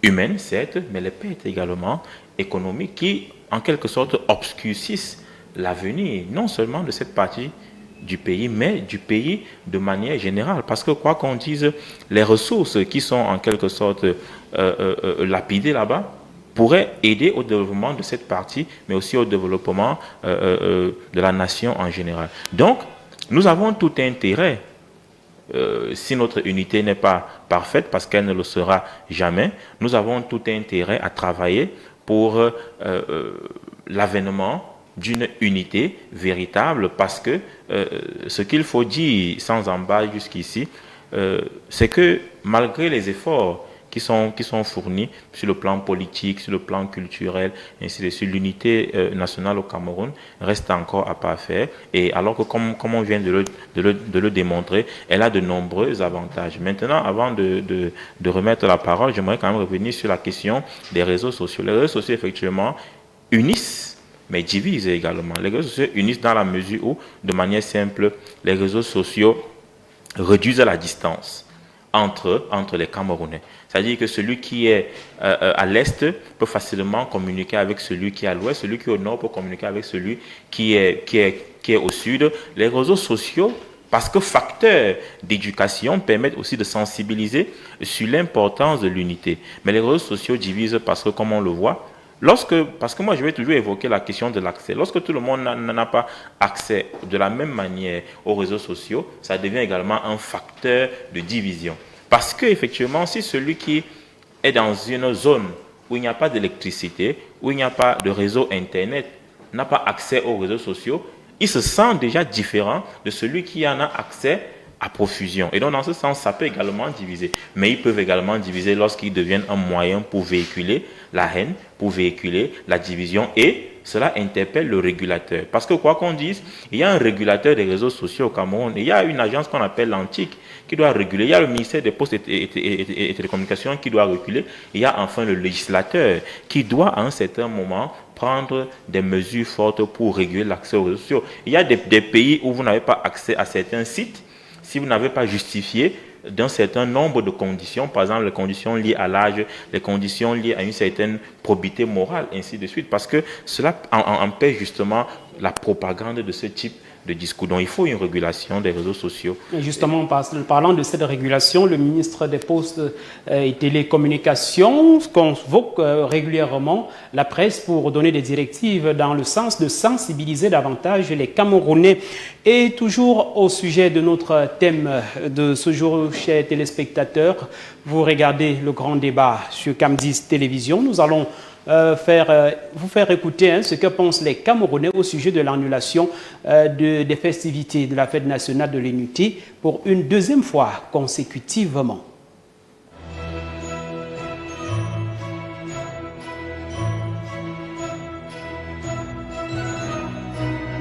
Quand moi je grandissais, on savait qu'il y avait le 20 mai, mais depuis longtemps, on ne ressent pas le 20 mai. Qu'est-ce qu'on ne sait pas ce qui ne va pas? Comme il y a la maladie de Covid-19, n'importe qui prend ses dispositions par rapport à la maladie, puisqu'on ne peut pas fêter comme d'habitude.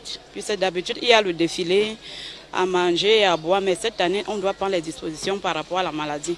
Vu la baisse de cette pandémie actuelle au Cameroun, l'État aurait dû penser peut-être à organiser un défilé avec peu d'effectifs et que les participants abordent les cache-nez pour prévenir le Covid-19. Ça fait 2 ans on ne fête pas le 20 mai. Donc les enfants d'aujourd'hui ne vont pas connaître le 20 mai comme à l'époque. Donc vous voyez, c'est fermé, il n'y a pas le mouvement. Donc c'est une fête que tout le monde doit vraiment fêter, doit être fier. Avec l'absence de ce défilé et de tout ce qu'on connaît auparavant, le défilé militaire, moi je me dis déjà pour l'année prochaine, j'espère que cette pandémie et cette maladie ne seraient pas automatiquement éradiquées, donc nous serons encore dans cette situation, mais que l'État pense vraiment à organiser un défilé dans des mesures strictes barrières de Covid-19. Il n'y a pas d'organisation cette année par rapport à la maladie. C'est triste, mais bon, on fait avec. Prévenir vaut mieux que guérir, donc chacun reste chez soi. La 49e fête d'unité nationale est triste, vraiment triste. On ne sait plus la fête d'unité parce qu'à l'époque, il y avait vraiment unité. Aujourd'hui, la fête, on se cache. 2 ans qu'on ne vit pas. Donc le Cameroun ne vit pas. Espérons qu'en 2022, ça ira mieux. À nos jours, nos enfants ne pourront pas vraiment connaître la valeur de cette fête avec l'arrivée du Covid-19. Puisque partout on dit bonne fête, l'enfant souhaite bonne fête, mais en souhaitant bonne fête, ne sait pas réellement de quoi il s'agit. Bon, alors que nous autres qui avions vécu cette fête par le passé, nous connaissons ce que c'est. Il y avait de l'ambiance, de l'engouement. En fait, tout était réuni pour que la fête soit belle. Bon, mais avec le Covid-19, je suis un peu déçu. Et le gouvernement n'a rien pris comme disposition, je ne sais pas, même à l'interne, pour montrer aux enfants que cette fête est vraiment une fête de l'unité. On devait faire des choses un peu symboliques pour montrer aux enfants, même au niveau des écoles, faire défiler les enfants à l'intérieur et même filmer pour que les enfants ne perdent pas vraiment cette valeur-là. Ah, le défilé, le lancer des parachutes aussi et les feux d'artifice qu'on a toujours chaque 20 mai. Donc c'est tout ce que je retiens.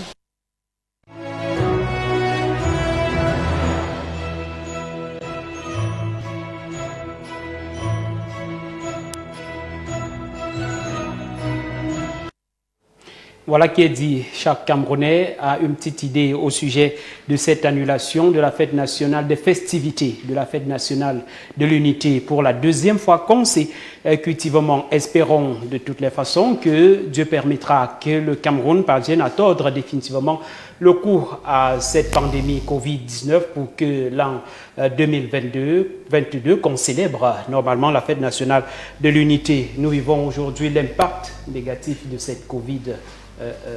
Monsieur Fouapon, sur le plan économique, sur le plan même des rapports interhumains. Je pense qu'au-delà du plan économique, parce que cela se voit, et surtout dans un pays comme le Cameroun qui, en dehors de la crise sanitaire, doit gérer des crises sécuritaires au nord-ouest, au sud-ouest, et puis à l'extrême nord, en République centrafricaine, qui doit accueillir des réfugiés qui viennent de toutes parts.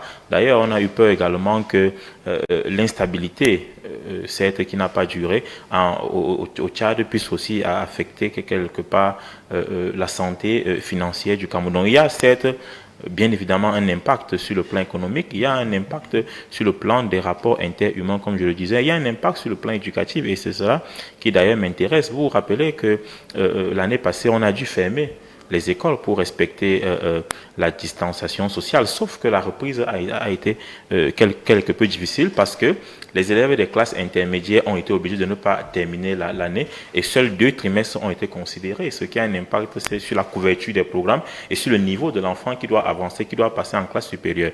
Est-ce que forcément il avance avec tout le bagage nécessaire pour pouvoir assimiler, intégrer les ressources de la classe supérieure? Sur le plan des examens officiels, vous avez vu qu'on a assisté effectivement à des mauvais résultats aux examens, des pourcentages, des taux de réussite véritablement en baisse. On espère que cette année, ce ne sera pas le cas, sauf que l'observation attentive nous amène parfois à croire que ce qu'on a observé au courant de cette année risque, nous ne souhaitons pas, peut-être de conduire aux mêmes conséquences parce que le système de mi-temps, il faut le dire quelque part, a réduit la journée de cours. Et en réduisant ainsi la journée de cours, il a réduit en même temps le volume horaire alloué aux enseignements. Et donc, forcément, la couverture des programmes est devenue un problème.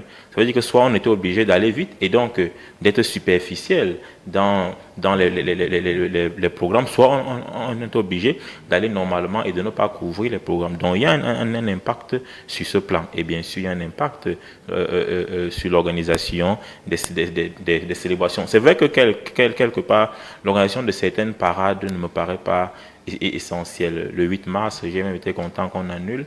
Le 1er mai, les festivités peuvent se passer en interne. N'oubliez pas que vous avez sur le plateau des dates. Non, ce n'est pas parce qu'on fait une parade, on assiste à une parade du 8 mars qu'on est en communion avec les dames. D'ailleurs, très peu, la plupart des femmes qui portent le pagne, qui font les parades, ne comprennent même pas souvent la substance même de cette journée. Et donc, ce n'est pas forcément la parade qui garantit le respect de la femme ou la compréhension de ce que symbolise cette journée. Donc, de mon point de vue, il n'y a même pas eu de problème à cela. Ce que nous regrettons, c'est que cette pandémie continue de nous empêcher à célébrer notre unité qui, comme je l'ai dit et comme on vient de le démontrer, reste encore véritablement à parfaire. Madame Marie-Jeanne Abega, on n'a pas trop ressenti l'UNDP dans les sensibilisations? Les politiques de déploiement sur le terrain sont différentes. Donc notre parti n'imite pas ce que font les autres. Donc parce que on n'a pas évoqué les autres. Non, je veux vous dire, je suis en train de vous dire que la politique de sensibilisation, elle n'est peut-être pas passée dans les médias, elle n'a pas été médiatisée, mais les sensibilisations se font. Donc les fédérations départementales que nous incarnons, nous les responsables des fédérations et les sections d'arrondissement, chacun fait le travail à son niveau. Chacun sensibilise à son niveau, chacun fait ce qu'il y a à faire et selon ce qui est prescrit par le bureau politique et la politique de notre président national. C'est le même cas chez le RDPC? Non, je vous ai tantôt rappelé, c'était en entrée de jeu, que nous étions en plein cœur, n'est-ce pas, de la validation de son ligne politique. C'est ça qui nous a le plus occupés. Au-delà de ça, la sensibilisation qu'on a vous ne pouvez pas dire le contraire. On nous a vu ça dit qu'au Forum Moulin, un peu partout, en ville, dans les campagnes, les écoles, on est allé partout où besoin s'est fait sentir, n'est-ce pas, pour la sensibilisation de cette maladie-là. Au-delà de la sensibilisation, il y a eu des coups de cœur qui ont été faits ça et là par les députés de la nation, n'est-ce pas, pour venir en aide à ce que l'État et le gouvernement faisaient déjà pour les populations. Donc à ce niveau-là, le travail a été. Et l'unité nationale, on peut dire avec vous que l'unité nationale ne souffre pas au Cameroun? L'unité nationale ne souffre pas. Je vous ai déjà dit qu'on a un problème, c'est l'unité dans la diversité. Cette diversité-là, ne la prenons pas pour, n'est-ce pas, quelque chose de négatif. Non, c'est quelque chose de naturel. Vous n'allez pas amener quelqu'un de l'air culturel Sawa à devenir quelqu'un de l'air culturel du Fandeti ou du Soudano-Sahélien. Non, ça c'est la diversité, c'est de façon naturelle. Mais ce que nous recherchons, c'est la cohésion sociale.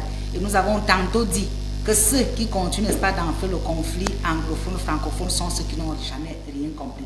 Je tiens à vous souligner, n'est-ce pas, un fait qui est même une anecdote patente. C'est-à-dire que malgré le fait que les Franco, les Anglais et les Français aient, n'est-ce pas, installé des frontières entre Babajou et Santa, le commerce, c'est-à-dire que la dynamique du commerce entre les anglophones et les francophones de ces deux côtés de la frontière n'a été entachée de rien. Même les deux rives du fleuve Mungo n'a été aucunement entachée par quoi que ce soit. Les mêmes langues ont continué de se parler, le commerce a continué de s'entretenir. Donc l'unité nationale ne souffre de rien. Et je voudrais vous dire que ceux qui se réclament comme sécessionnistes font ce travail-là depuis la nuit des temps, depuis 61. Nous n'étions pas nés encore, ces gens s'agitaient déjà dans les livres d'histoire, nous le savons. Et au-delà de cette agitation, je voudrais vous dire que lorsque cette affaire commence, il est question ici des revendications corporatistes. Et dans cette corporation, il y avait tout le monde. Il y avait et les anglophones et les francophones. Parce que n'oubliez pas qu'il y a des francophones qui sont natifs anglophones et des anglophones qui sont natifs, n'est-ce pas, des zones francophones, qui se sont mêlés au fil des ans, soit par le déplacement de population, soit par la quête de l'emploi à la CDC et partout ailleurs, et qui se sont naturalisés, sont restés là-bas. Donc de part et d'autre, quand on parlait de revendications corporatistes, il était question de ces deux entités-là. Et ils ont d'ailleurs été soutenus par d'autres corporations à travers le Cameroun. La preuve, le chef de l'État a eu affaire à diluer son vin. Il y a des mesures d'accompagnement après le grand dialogue national qui ont suivi. Donc sur ce prisme-là, il n'y a pas de problème. La récupération vient se faire à travers, n'est-ce pas, le mouvement sécessionniste. Et ces gens s'agitent depuis 61. Ils n'ont jamais été pour le fédéralisme, encore moins pour l'unité du Cameroun. Donc nous n'allons pas nous servir de ça pour dire que le Cameroun quelque part se porte mal, non.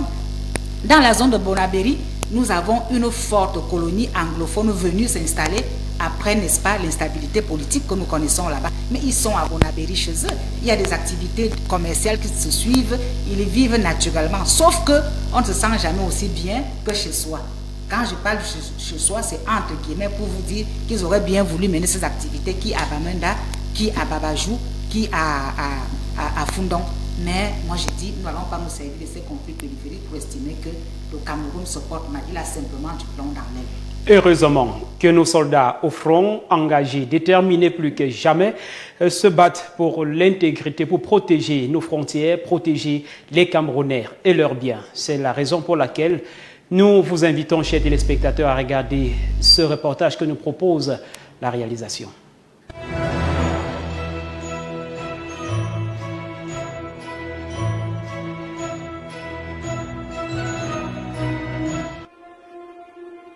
Je suis le pire. Ma terre, mon pays, ma nation, c'est le Cameroun. Depuis plus de 20 ans, avec les autres forces, j'assure sa sécurité. Chaque jour, je suis à vos côtés. Je suis fils, époux, frère, ami, camarade ou simple connaissance. Mon histoire, mes batailles, mes victoires, mes pleurs, vous les connaissez. Mes prouesses font votre fierté. Année après année, vous voyez parader mon important matériel, mes équipements, mon armement sophistiqué. Vous connaissez mes hélicoptères, mes avions et drones de combat, mes appareils de dernière génération. Alors pensez-vous me connaître? Pensez-vous connaître le secret de mes réussites? J'en suis pas si sûr. Mon secret, je vais vous le donner. Ce sont mes hommes, mes soldats, les birois. L'esprit qui les anime, la passion qui les consume, l'amour du Cameroun qui les dévore, toutes ces valeurs qu'on leur inculque dès le recrutement spécial jusqu'à la formation au centre d'instruction et que l'expérience des combats vient parfaire. Je suis le Bir, fleuron populaire de l'unité nationale.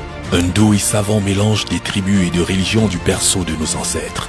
Je suis la sentinelle qui refuse de dormir de Kolfata à Kampo, en passant par Eyumodiok et Okaduma, pour que vous puissiez vivre paisiblement partout où vous vous trouvez.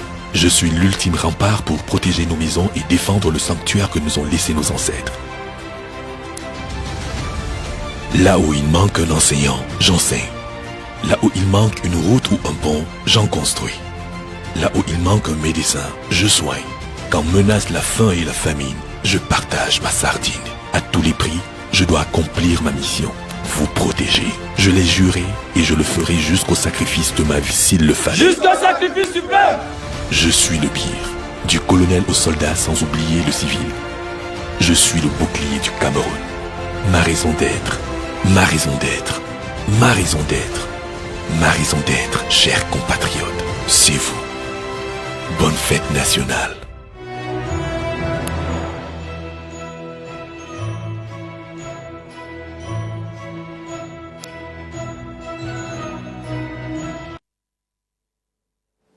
Félicitations et courage, chers vaillants soldats. S'il faut parler de la sécurité pour sortir, Madame Marie-Jeanne Abega. La sécurité interpelle non seulement l'armée, mais tous les Camerounais. Tous les Camerounais, pourquoi? Je m'explique.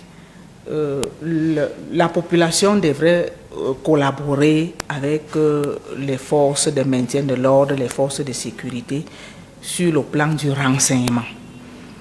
Et si la sécurité a des problèmes pour n'est-ce pas, mener à bien ses activités, c'est à ce niveau-là que ça coince. Parce que lorsque les populations entretiennent des relations avec les réseaux mafieux, les groupes violents, de l'extrémisme violent, ça plombe un peu l'action de ceux qui sont sur le terrain pour que nous soyons en paix dans notre pays. Je vais prendre l'exemple de ceux qui ont encouragé leurs enfants à aller faire l'Odeshi pour venir combattre contre leur propre nation. Aujourd'hui, ils se retrouvent eux-mêmes pris au piège de l'Odeshi parce qu'ils n'ont pas compris qu'en donnant le lait au monstre lorsqu'il était petit, ce monstre allait se retourner contre eux-mêmes. Donc, je pense que la population que nous sommes, les civils que nous sommes, nous devons aider notre armée. Nous devons aider notre armée. C'est l'occasion aussi d'interpeller les organisations de la société civile qui pensent que l'armée ne fait rien et que c'est l'armée qui est mauvaise, que c'est l'armée qui est méchante et que c'est plutôt ceux qui égorgent, ceux qui brûlent, ceux qui détruisent, qui sont bons. Les organisations internationales, qu'est-ce qu'on fait de ces hommes en tenue qui tombent sur le front chaque jour? Certaines organisations internationales. Oui, certaines organisations, justement, certaines organisations internationales qui pensent que l'armée camerounaise est la plus méchante des armées et que c'est l'armée camerounaise qui fait problème. Si on n'avait pas cette armée, je voyais encore sur les réseaux sociaux ce matin un bon nombre de personnes ayant été libérées des filets de sécessionnistes qui demandaient la rançon. Ça veut dire que le renseignement a aidé notre armée à libérer ceux qui étaient déjà pris en otage et qui étaient entre la vie et la mort, parce que si la rançon n'est pas payée, vous êtes égorgé et puis c'est votre famille qui paie et tombe en détresse. Donc la population devrait aider l'armée. Et autre chose, parlant toujours de la sécurité dans les grandes villes, comment est-ce qu'on peut parler de la sécurité à Yaoundé par exemple, si les rues ne sont pas éclairées? La lutte contre l'insécurité, elle passe aussi par l'éclairage. Donc, j'interpelle ici ceux qui gèrent l'énergie, à interpeller la société qui distribue l'énergie, à rendre l'énergie disponible pour que les rues de Yaoundé, les rues de Douala, les rues du Cameroun, que les maisons soient éclairées. Madame Dikou me parlait tantôt que lorsque la fibre optique a un problème, ça veut dire que l'administration est plombée, tout le monde est nerveux parce qu'on ne peut plus avoir Internet. La même chose lorsque il y a coupure d'électricité, on ne peut plus regarder la télévision, on ne peut plus avoir son réseau Internet, on ne peut plus continuer à faire ce qu'on a commencé à faire sur son laptop parce qu'il n'y a pas d'énergie. Donc la sécurité, elle englobe beaucoup d'aspects. Elle englobe les aspects, l'aspect social, l'environnement social qui doit collaborer avec les forces de maintien de l'ordre pour le renseignement. Elle englobe aussi ces sociétés qui jouent pour le bien-être des Camerounais, l'eau et l'électricité, quand ce n'est pas disponible, n'oublions pas la sécurité sanitaire. Le bien-être des Camerounais dans leur maison passe aussi par là. Donc, lorsqu'on parle de l'aspect sécuritaire, on ne devrait pas seulement parler des armes qui vont crépiter, mais on doit aussi parler de toutes ces sécurités qui entourent notre société. Et s'il fallait parler de la prospérité, comment faire pour consolider davantage notre unité nationale pour un futur idéal?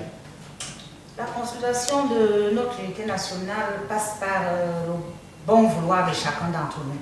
D'abord les pouvoirs publics qui ont le rôle régalien, n'est-ce pas, de l'unité du pays, au niveau, n'est-ce pas, d'un partage équitable dans le prisme, sous le prisme d'une meilleure justice sociale, et amener chacun des citoyens dans une très bonne conscientisation à comprendre d'abord qu'il est Camerounais, le Cameroun d'abord avant la tribu. Je crois que si nous observons ces différents canaux, beaucoup de choses vont s'améliorer. Un mot sur la sécurité? La sécurité chez nous, il va sans dire, ne souffre pas de grand chose pour la simple raison que la doctrine, n'est-ce pas, militaire camerounais se fonde sur 3 préoccupations. Nous avons la stabilité et la sécurité de l'État, ce qui n'est plus du tout à démontrer. Nous avons l'opérationnalité et la citoyenneté. Nous avons d'ailleurs vu cette armée, n'est-ce pas, au chevet des sinistrés, n'est-ce pas, fondant dans l'humanitaire. Nous avons la modernité et la sécurité globale. L'armée camerounaise, dans son professionnalisme, a démontré en temps réel qu'elle est une armée souveraine et républicaine. Alors, n'allons pas, n'est-ce pas, prêter fort aux sirènes de l'instabilité qui viennent, ça dit que des complotistes qui veulent que l'armée chez nous soit l'armée criminelle. Non. Nous n'avons jamais vu notre armée tirer sur les populations. Nous n'avons jamais vu notre armée construire des rampes de lancement parmi les populations. Nous n'avons même jamais vu des offensives militaires dans le conflit avec le Nozo, parce que cette armée est là-bas pour protéger nos ressortissants et même simplement des opérations de maintien de l'ordre et de sécurisation. Ce qui n'est pas le cas dans l'extrême nord où nous nous combattons contre un ennemi étranger que nous devons chasser hors des frontières. Donc notre armée reste une armée républicaine. Dans le dernier discours, le 11 février, le chef de l'État félicitait d'ailleurs ces jeunes Camerounais qui ont choisi le chemin des armes dans la défense de la République à continuer l'avant parce qu'on a vu leur bravoure. Simplement ici, nous leur disons une fois de plus, bravo. Monsieur Fwapong Hassan, un mot sur la sécurité.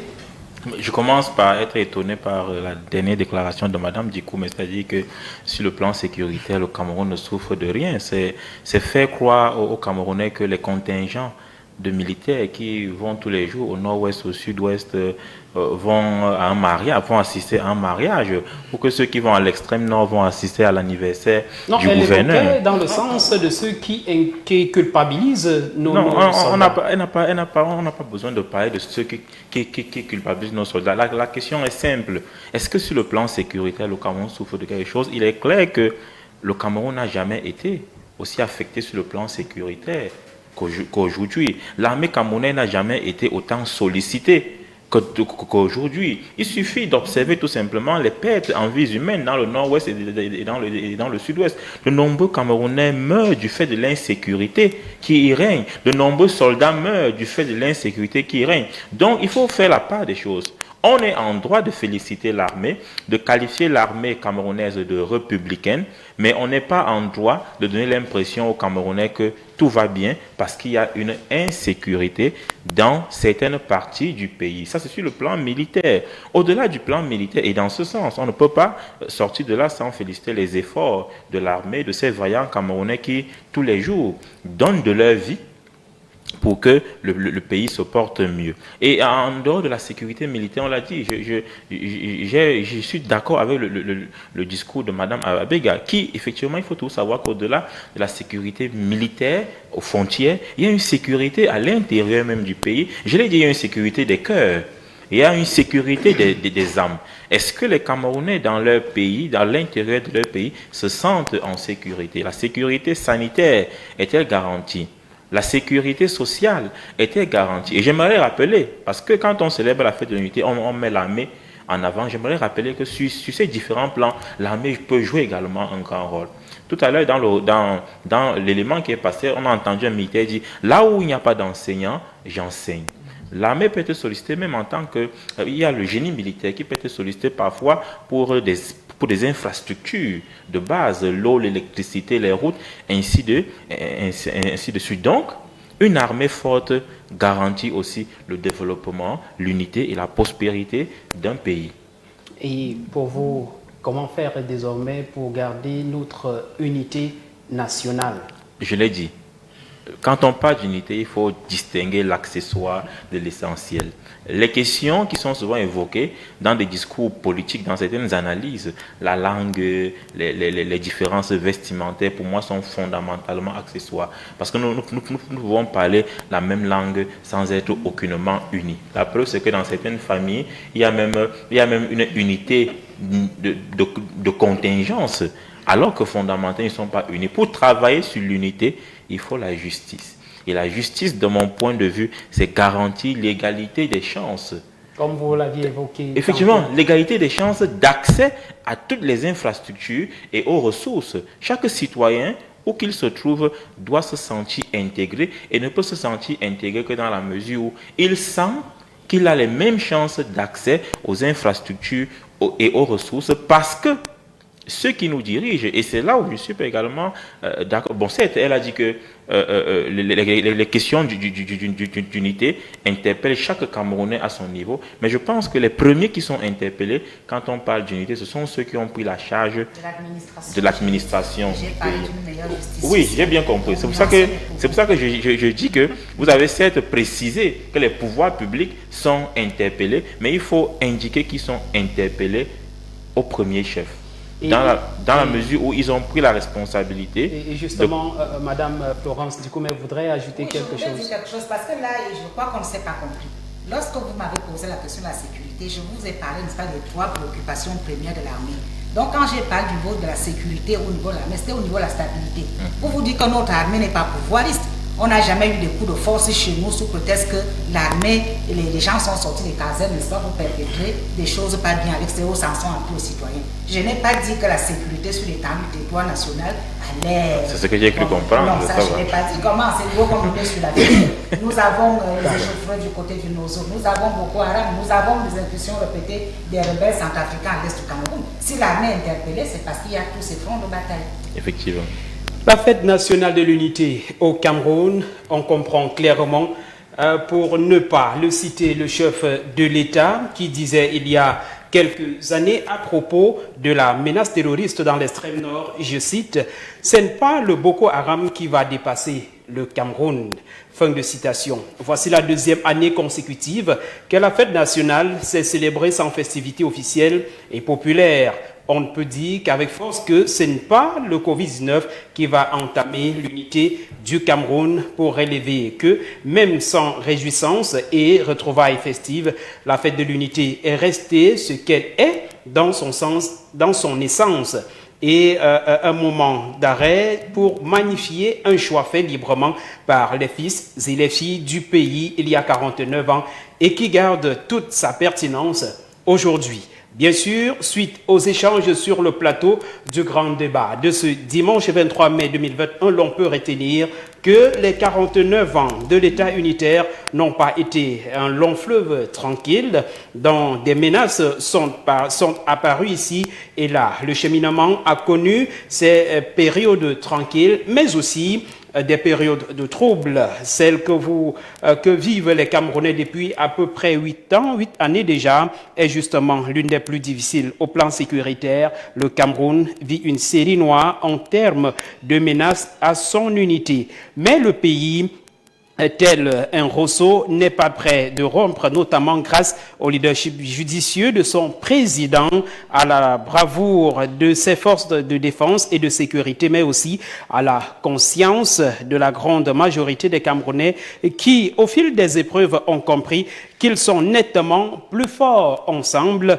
que divisés. Cette unité que les Camerounais ont célébrée le 20 mai 2021 n'est pas fragile, que le pensent les marchands de la division, car dans leur quotidien, les fils et filles du Cameroun puisent dans leurs points communs des raisons de préserver ce que leur envie de nombreuses nations. Et quand il s'agit de préserver jalousement l'un de ses biens les plus chers, le Cameroun n'est pas à une épreuve près.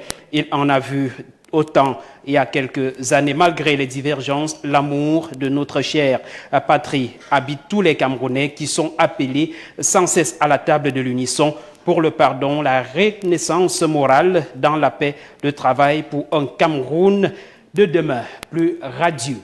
Mesdames et messieurs, c'était le débat, le grand débat sur la télévision républicaine. Nous allons dire merci à Madame Jeanne-Marie Abega pour sa présence. Merci de m'avoir invité.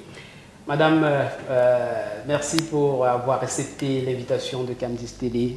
Je suis ravie, c'est la première fois déjà que je passe en débat avec M. Pierre Robert. J'espère que ce n'est pas la dernière fois. Vous serez toujours invité. Monsieur Fwapong, merci d'être venu. C'est moi qui vous remercie et tant que vous me solliciterez et que ce sera possible, je serai là.